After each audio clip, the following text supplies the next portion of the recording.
I'm Buck Gunderson. To my left, the infamous one, Jay Moore.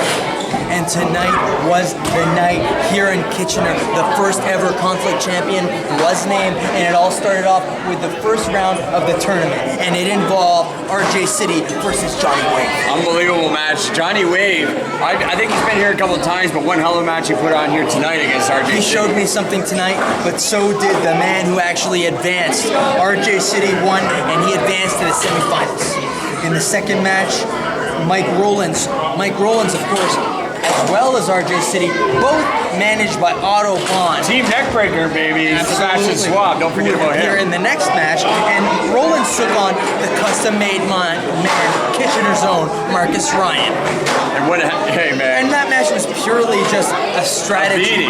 They brutalized Marcus. I didn't even think he was going to be able to continue in the next round, but he advanced and showed up. That was a disqualification when Marcus was brutalized by Team Neckbreaker. The third match, the third tournament qualifying matchup involved Justin Sane versus John Greed. What a contest. The big man Greed and the power springing, flying, fast offense. Well, you know me, I like John Greed, but man, I am so impressed with Justin Sane. Absolutely. Justin Sane took the victory there with a tremendous splash that spelled the end for John Greed out of nowhere. And then in the final tournament qualifying match, we saw the final member of Otto's team. It was the Iron Lion, Sebastian Schwab, as he took on Asylum. Which is one hell of a match here. Every time I see Sebastian Schwab, this match of the night is as I'm that concerned. match was cringeworthy. You saw what Schwab did to the knee of Asylum. Yeah. He attacked it in every way that you could possibly attack a knee in a pro wrestling match. Figure four leg locks, and ultimately, He showed me more moves than I've ever seen before, I think, Sebastian Schwab.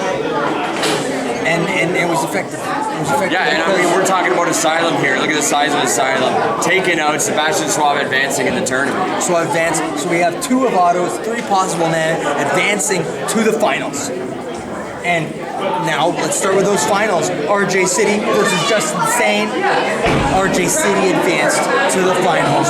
So one of Otto's men at least was secured at that stage to be wrestling for that goal. But Justin Sane, to even get to those brackets, I'm telling you, it won't be long before you see Justin Sane going for the gold. Absolutely. An incredible contest where we actually saw RJ City wrestle like I've never seen him wrestle before. It was a wrestling match. Could you believe it?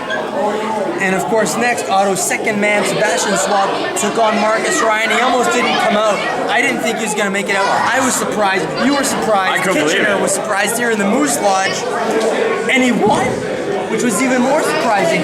He advanced. You got me shocked too. I mean, Custom came in here, nothing left of him, couldn't get up off of his feet, and you know what? He takes it and he advances. Absolutely, absolutely. So that was your main event. But before that could happen, Marcus, I think, deserved a little bit of a breather. And who provided it? It was Bia versus the debuting, I think, your new favorite lady wrestler. Oh yeah, I love her. She was accompanied to the ring by Tomer Shalom, and it was Alexia. Of course, Bia was accompanied by Robbie Reckless, your boyfriend, but that match broke down. It turned into an intergender tag team war. You know, but the debut of Alexia, the brains and the beauty really impressed me. Tomer Shalom, but Bia and Robbie Reckless get their way again. I can't believe it. I'll use my non-broken hand. The second time we saw Bia and her boyfriend successful in an intergender tag team match with stereo frog splashes off the top. They took the W, but then it was time, Jeff. It was time for that main event for the championship. For the champion to be named for the first time here in Conflict, here in Kitchener, here in the Moose Lodge. It was RJ City, but he wasn't alone.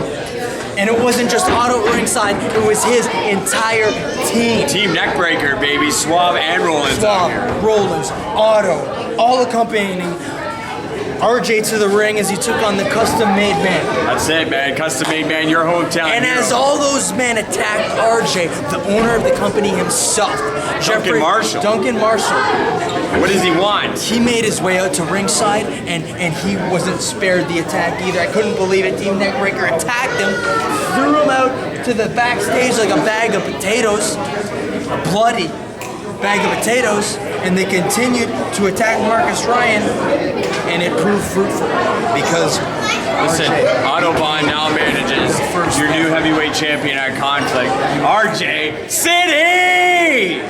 You love it, come on.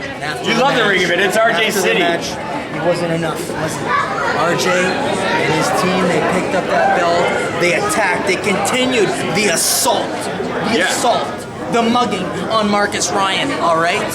And it came to the point where once again, the owner of this company came to ringside, this time holding a steel chair, and it was announced. It was announced the next time we're here. Moving to Saturday night. On Saturday night. Isn't that awesome? It's Saturday Night Wrestling, and it's going to be Marcus Ryan versus one of Otto's men. In his corner, he's going to have someone this time. Duncan Marshall. Can you see believe that, this? Kitchener? I believe it.